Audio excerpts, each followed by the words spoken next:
welcome to this week's edition of the Pete Mezzetti Show. I'm Pete Mezzetti. We're live here at Luigi's Restaurant in Old Saybrook, Connecticut, and my guest tonight is local comic Vin McElhone. Vin! Thanks, Pete. Nice to see you again. Bud. Yeah, I know. Long time no see. Happy birthday to you. Thank you. It's Pete's birthday, by the way. It is. So 48 today. hard to believe. I know. I didn't have you a day past 26. You look that exactly. good. You look that good. You really do. Oh, thank you. Yeah. So, Vin, tell us a little bit about you being a comedian and how you got your start in the comedy business. Okay, well, yeah, that's the story. So I started 30 years ago, about 30 years ago, in 1993. Actually, I started right down the street here doing the openings. I would do hosting. I would bring up the acts. Okay. At the restaurant that's now Little Pub. Sure. Was not that back then. It was something else. Yeah, it was a pizza place. And I would open up and do the shows for comedians who would come through Connecticut and route to their New England acts all over New York and through New England. And I would do that. I started doing stand-up then. I did it in New York City an awful lot as well. I would get on a train and go to Manhattan and do my opening acts. Oh, cool. That's how I started, yeah. Absolutely. And look at how well I've done. I know. Look at you. I'm upstairs at a restaurant in Old Saybrook. This is unbelievable. Hanging out with Pete Mezzetti. On his birthday. I know. You'd think you'd have better things to do than do this. Exactly. Sad statement. It is a sad state of affairs, but that's okay. Yeah. But as far as, from what I understand, you actually worked with Gilbert Gottfried. Yeah. What was Gilbert like? Well, Gilbert Gottfried was he was a very nice guy. Of course, he passed away. Right. During the pandemic, and I worked with him at the Katharine Hepburn Theater. I opened up for him, and we did a great show, actually. It was a great time. Okay. That was probably just before, about 6 to 9 months before he got ill and passed away unexpectedly. Okay. What kind of guy was he? He was a good guy. I mean, I don't know him that well, but I mean, we had a good time together. He was a nice guy, and he was a comedy legend. Right. You know, they use that expression, but he truly was. Television, movies, showbiz. I mean, a real showbiz guy, a big time act. He was just a very simple guy. He was from Brooklyn, New York. Okay. And we went through a lot of stuff, just talking about things and all. And he got married late. He had 2 young kids, unfortunately for him. He got married really late. He was in his mid-60s. Oh, boy. And he got married for the first time, had 2 little ones. And, when I worked with him, he was just kind of banging around doing shows here and there. Whenever he wanted to, he'd pick and choose and just go do what he wanted. And wasn't on the circuit all that much. But, yeah. So that was the story with him. So who are some of the other famous comedians you've worked with over the years? Well, I've worked with a lot of famous people over all these years. Everybody who does it for a length of time like I have, you're going to eventually bump into people. It's funny because sometimes I work with people that were never famous. They were not famous. Right. But then you put 20 more years down the road, all of a sudden they became. Mm-hmm. Like, for example, Joe Rogan.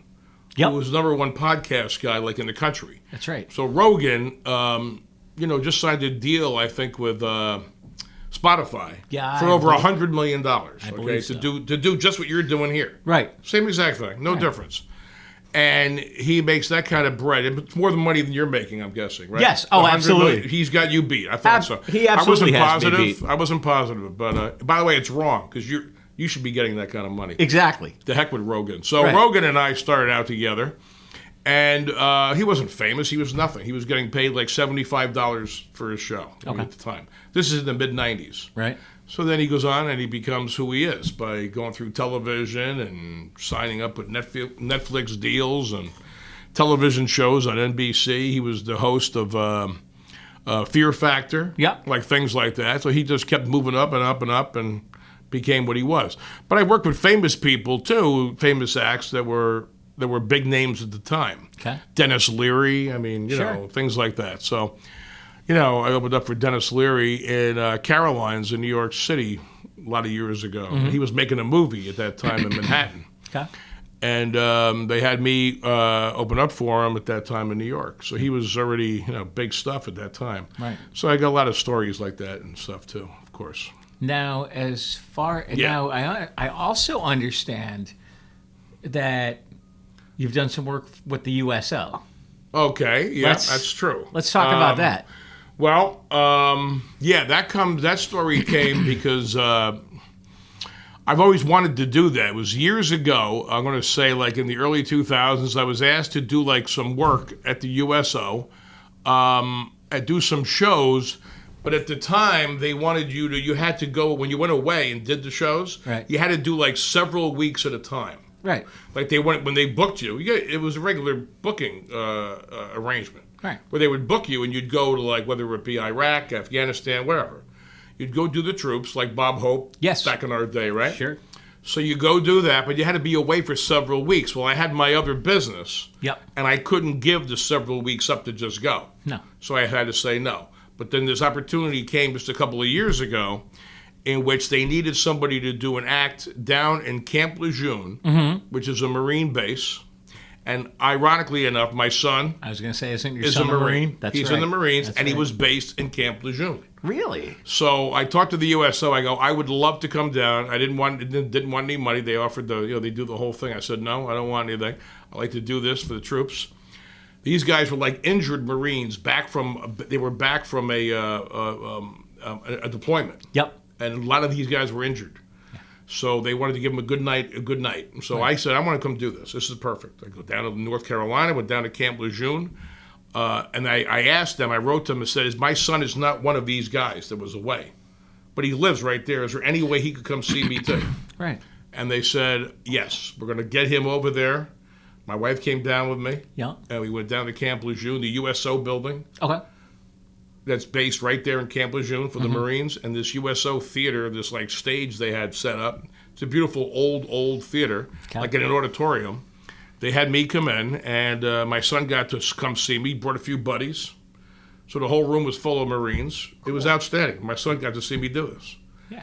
and went down there and had a great show. So yeah, that was pretty neat. That was a heck of an experience. Now, I'm sure your son must have gotten a kick out of that, seeing his father get up and perform. I don't know if he got a kick out of it, or he was Right. ashamed, or what he was. Yeah, but, right. I'm not sure of his emotional state at that time, but no, I think he had a good time. Yeah. And we went out after. We had a heck of a night. So I got a couple of his buddies, and I said, you get all these guys here, as many of these guys want to come. Yeah. Let's go out, and you take me to one of your places here in Camp Lejeune. Right. Exactly. Very similar to this kind of a place. No, it wasn't. Yeah. Not at all. Yeah. No. Yeah. Right. But it was fun. Yeah, right. Had a great time. Hey, let me ask you this. As Yeah. far as I'm gonna get serious for a second. That's okay. Go ahead. Okay.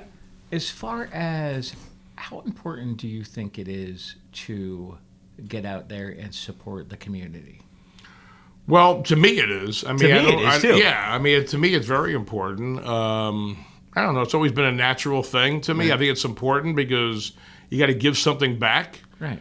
and it's a great way to do it. Like what I do here, doing stand-up, doing comedy, it's a natural fit. I mean, like for years doing stand-up here in town, a little old Saybrook here, I've done a lot of Little League fundraisers. I've done fundraisers for Little League, the church, all the schools.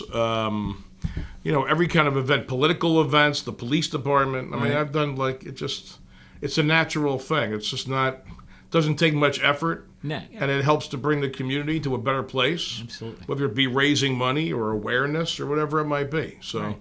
And if you're thinking about the community yeah, and you're thinking about supporting the community and you're thinking about community involvement, yeah, one person who is very community orientated, as you and I both know, yeah, is the owner of this fine establishment.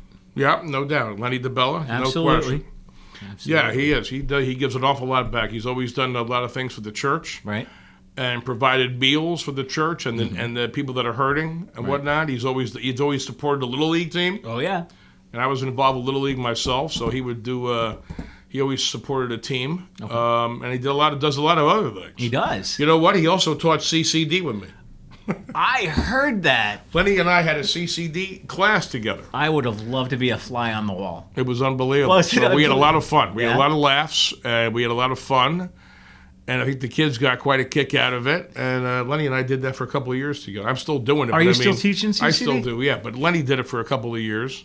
The pandemic hit. Right. And then he couldn't teach anymore because of all the, Yeah. what he was dealing with a restaurant, my God, everything Exactly. else. So he had to bail at that time. But no, we had a class together, and it really was a blast. So how did you get involved with teaching CCD? How did I get? Well, my son was in the class. It was in he was 10. My son, who lives in Atlanta, is now almost 30. Okay. And he was 10 years old at the time. Okay. So he was in 5th grade. And another guy in town asked me to be an assistant to him. Sure. So I did that, and I just got involved. Like you just said, community service, whatever. Yeah. I tried to do what I could. So I helped out teaching a class when my son was 10. Right. But then I just kind of stayed with it. And I had a younger son come up. He's the Marine. And I taught his class for a couple of years. Right. And then I just said, you know what? I really like this. I enjoy it. So I just kept on doing it. I cannot believe it's been 20 years. I've been doing it 20 years. So, to me, I go in there and I teach this class on Saturday morning. And, it's 8:30 till 10 a.m. And I get a lot out of it. And you're still doing it. Still doing it. I'll be doing it this Saturday, yeah. Nice. And I'm actually going to tell one of the other secrets of you and I. You and I. Is this an adult channel? Because okay. No, yeah, but we're going to be careful. Go ahead. I'm going to be careful. Mm-hmm. You and I actually hang out with a very eclectic group of characters in the morning. Mm-hmm. How should we the coffee group? The meeting of the minds? How should we? I don't know. I don't know how we should differentiate things with that group. It's a heck of a group, but a lot of different people. And not everybody comes in every day or anything, but when we all get together, it's a lot of fun, a lot of you should actually broadcasting a show from there would be really enjoyable. Right? So you think? Yeah, no doubt about it. Maybe. Now, as far as the comedy industry goes, when it first started, during the pandemic to where we are now, how do you think it's changed? Well, it's actually coming back to where it was for the first time. Just as of really recently, it's getting back close to where it was, where everything's open. Right. Obviously, there's no masks needed. Right. I mean, anywhere that I'm seeing, so it's open for business again. So everything is really good. In fact, if anything, there's a little bit more energy to it. Right. Because people have been so sick and tired of being stuck inside. Being home. Right, that they're loving the idea of getting out again and seeing anything that's a live performance. Exactly. So it's been really, really good. During the pandemic, I still kept busy, not as busy as we were, but I was doing those crazy Zoom shows. Oh, God. I was doing Zoom and whatever the heck they call them. I can't remember. But, I'd be on a computer screen at home, on my kitchen counter. Yeah. And I'm doing a show to I don't know how many people, lots of people, little heads on the computer screen. Yeah. And I'm doing my thing, sitting there in front of a computer and getting paid for it. That kind of crazy. How much fun was that? It was so weird. It was actually somewhat fun. It was actually very strange. But I'm so lazy as a comedian, I enjoyed it because the moment I'm done, I went upstairs and I read a book, went to sleep. There you go. I don't have to ride home, pay for parking, pay for gas. You know what I mean? Nobody had to validate your parking? No, I didn't need any of that. I'm hoping that Lenny validates my parking tonight. Maybe. Hopefully he can do that for me at least. Hopefully a martini when I'm done too as well. Oh, absolutely. So but that's what the pandemic brought on, craziness with the comedy, like everything else. So absolutely. I was getting offered to do shows as the pandemic was climbing out of itself. Yeah. To go do places and theaters and casinos and clubs, whatnot, but a lot of them still did the distance. Mm-hmm. But the audience had to be a certain distance. They had to have masks. They spaced them out. They separated everyone. And I was like, you know what? I have no interest in really doing it. No. I just said no until this thing cleared up because it's just not. It wasn't a funny setting to me at all. But everything's going back now, so we're okay. Absolutely. Hey, and speaking of that, we're actually coming up on a election cycle. True. This year. Thoughts, feelings. Well, political insight. There's a lot of things going on, right? Let's face it. We have things not just the town, but the governor thing. Okay. Yeah. I'm not big on the Stefanowski commercials. Have you seen them? I have. I don't. I'm not big on them. All right. It's frightening. Yes. I don't know what's going on with that, but I don't know where it's going to go. It's pretty much even. The Ned Lamont's going to win the governor position, I got to believe. Okay. Herschel Walker running for a Senate seat in Georgia. Yep. I don't know what that's all about. Yeah, that's a very different thing. He ran a great football. Okay, yep, he was great. He was great in the backfield. He ran up and down the sidelines well, but I don't know the Senate thing. Yeah, I don't know how it fits, and he's got some issues down there. My son lives in Georgia, so That's I right. get all the updates. That's right. And then the other one I get a kick out of is this guy Fetterman against Dr. Oz. Dr. Yeah, Oz is Dr. like Oz. you. He has a TV show. You Right. know what I mean? Yeah, So absolutely. there's Dr. Oz with a TV show playing doctor. Right. He's taking on this guy who looks like, I don't know, Fetterman. Have you seen this? They actually had a debate the other day, and I saw clips of it on the news. It was really, really sad between the two of them. Yeah. It was awful. The guy, I thought if Lurch and Uncle Fester had a child, I think that this guy would be him. Okay. But maybe he's going to win. Who the heck knows? The world is so upside down. Right. I don't know what's going on. So politically, the world is just crazy. So we'll see how it plays out. Hopefully well. Speaking of the world and politically, Yes. we are in the town of Old Saybrook. Thoughts, feelings about the first selectman of the town of Old Saybrook, the wonderful Carl Fortuna. I think he's doing a great job. I think he's doing guy. a great job. I think the town is doing big things. Right. Coming out of the pandemic pretty strong. And I think that I know some of the recent things they've done, like the lights at the high school field. Oh, yeah. Scott Giegrick was really instrumental in that. Oh, yes, he was. And he got the fundraising together, and they did lights at the field, which is like, we're only about 40 years behind the times on that. Right. I've been here in town 30 years, and I couldn't believe we didn't have lights back then. Okay. And everybody would complain about it. Yeah. Why can't we have lights? Everybody else does, kind of thing. So the kids could have night games. And it's late as can be, but you know what? We finally got it done, so I give credit Right. to Scott and Carl and everybody else who was involved in that. Absolutely. Were you there the night of the ceremony? Yeah. How was it? Very nice. How was it? It was nice. Scott did a speech as well as some other people who were involved with it, with the school system and whatnot. Okay. Yeah, it was really well done. Okay. Now, where are some of the other places you've performed over the years? Vegas? Yes. Okay. I did a show I've done the Tropicana Okay. out in Vegas, Tropicana Casino. Yep, that was a number of years ago, and that was a blast going out there and doing that. I've done them almost everywhere. I mean, to be honest, like every state you can imagine. So I've been in so many different cities. So doing it, from whether it be down southeast in Florida and Atlanta, the Punchline, and Chicago and Zanies downtown. I've done all the clubs. All the improvs, all the Catch a Rising Stars. Out in the West Coast and everywhere. So. I'm sure Manhattan's got to be fun. New York City. I used to always go to Dangerfields and Caroline's. Yeah. And those two are like well-known places in Manhattan. Right. Dangerfields closed down during the pandemic. They're done. That was a real historical Really? club. Did they reopen? No, they're not reopening. Wow. It's over on the First Ave on the East Side. Okay. So that was a common place, and I did that place. I did Dangerfields not long before it closed down forever. So Wow. it's pretty neat. Yeah, it's too bad. So, but all the clubs in New York. Oh, so many of them, and so many times. But I don't go in there much more anymore in New York. Oh, no? No, it's too much hassle to get into New York and the city, and Oh, God. the expense Parking, of getting there, traffic. parking, just dealing. Nobody's with the going to whole validate thing. your parking. Not a chance. No. Not a chance. Not in that city. No. No way. So anyway, no, nothing much with that. So. Yeah. So how has the comedy industry changed?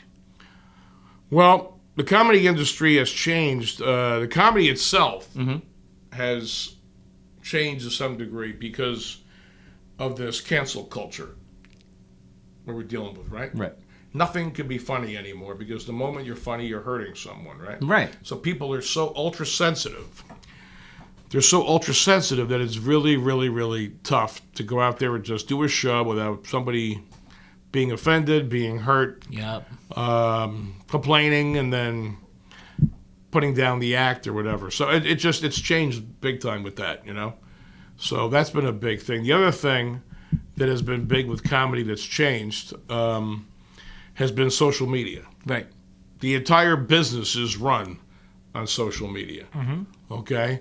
So everything's about Instagram, which I'm not on, No. Facebook, all types of things, videos, how you sell yourself to the booking agents Right. is done with videos, okay, over Instagram or Facebook or what have you. Yep. Podcast. There's Right. another word that came up. Absolutely. How has it changed? Huge.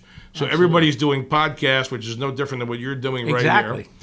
And that's what that's the buzzword. That's how you sell yourself.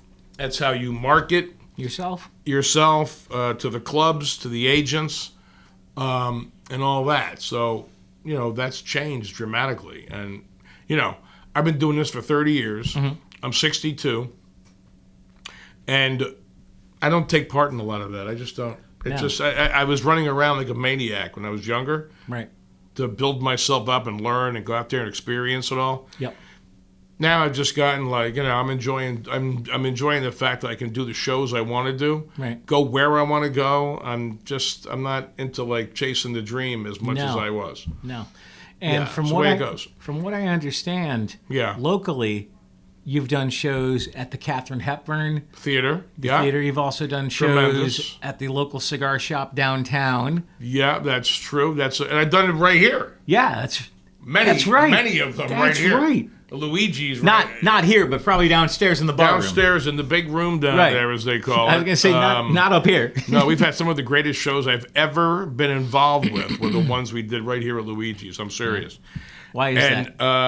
Because Lenny and the staff just does a great job in marketing it, promoting it, bringing the energy up, getting people excited, the food, the drinks, the laughs, the fun. Lenny always takes part as the opening MC, and he loves the stage himself. Oh, boy.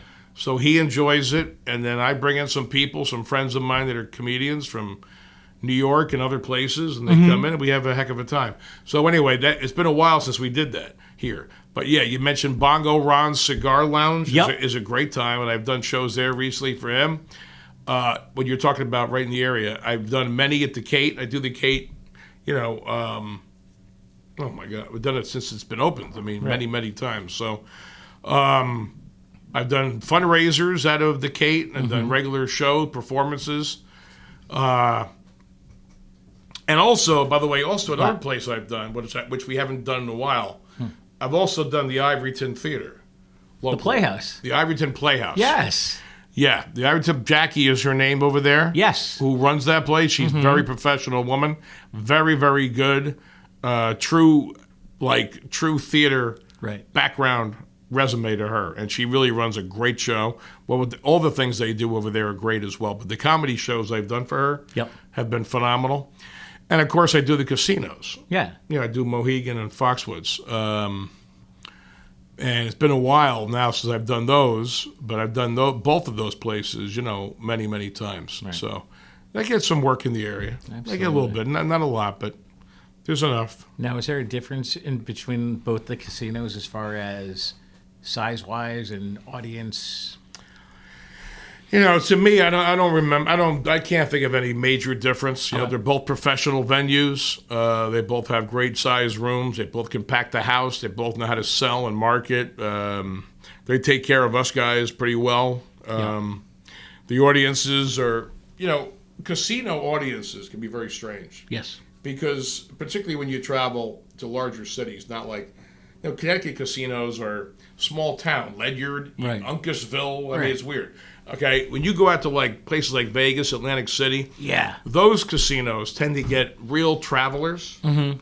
So it's not even people locally from New Jersey. If you're in Atlantic City, your average person in that audience could be from anywhere in the country or in the world for that matter. Right, exactly. Who's traveling to a casino to have fun. Right. So it changes the element as to how you sell your act because you don't really know. You don't have a defined audience. Right. When I do Luigi's, I know my audience is. Exactly. They're not even from 5 minutes away. No. Right? I mean, that's it. Right? Exactly. So I know what I have, okay? Even the Katharine Hepburn Theater. Right. I kind of know what the audience is going to be, okay? But when you do the casinos, it can get a little different. Right. Because it's a little bit, more of a global market you're dealing with. Absolutely. You think you're going to bring back the comedy shows to Luigi's? I don't know. I wish we had Lenny here. We could ask him. I know. We'll have to ask him when we're done here. I don't know, but I hope so. Oh, I think he's been so busy. Yeah. His business is doing tremendous. Oh, absolutely. They're doing unbelievably well, and so well that his business is so focused on keeping up. I think employees have been probably tough. Everybody's had a tough time with employees. Oh, yeah. So I'm going to guess that he has too. I mean, you put a comedy show on when he did my shows. Yeah. I mean, the entire place has to be working on that night. Yeah. It's hard to get people to do it. Absolutely. So right now, I think probably not. No. But hopefully maybe one day. Who the heck knows? I hope so. Hopefully maybe one day. So we've got a little bit more time left. What else we want to... But what about your birthday? What the heck are you doing here with me on your birthday? What are you going to do tonight? You going out somewhere? What's going on? I'll probably stay here and have dinner. Oh, okay, good. Probably, All right. Probably hang out here after my last guest and have a All right, good. meal. So I did your out. 500th show. You right? did. You did. So now what number are you up to? I got to ask you that. Do you know? 507. All right. 507. I actually, great. I actually had Mark on with me not long ago, and, Yeah. and Dr. Jeff. Well, I know. I had both. You had Lenny ever on? Have you ever had Lenny on? No. I will. Oh. I'm going to. Because he does the magic. I know he does Yeah. the magic. He could do like magic right here at the table. He could make things disappear. Right. Maybe even us. I wish he would make my check disappear. Exactly. I'll tell you that, because right now he's hitting me pretty hard for the linguine. You know what I mean? yeah, So, yeah. yeah, right? Right. And things are going well. So we're about to run out of time. So Vin, All right. thanks for some time. Hopefully we'll see you soon. Happy birthday, Pete. Thanks you, for having Vinny. me again. You got it, buddy. On behalf of Vinny McElhone, I'm Pete Mezzetti. Thanks, good night, and we'll see you next week.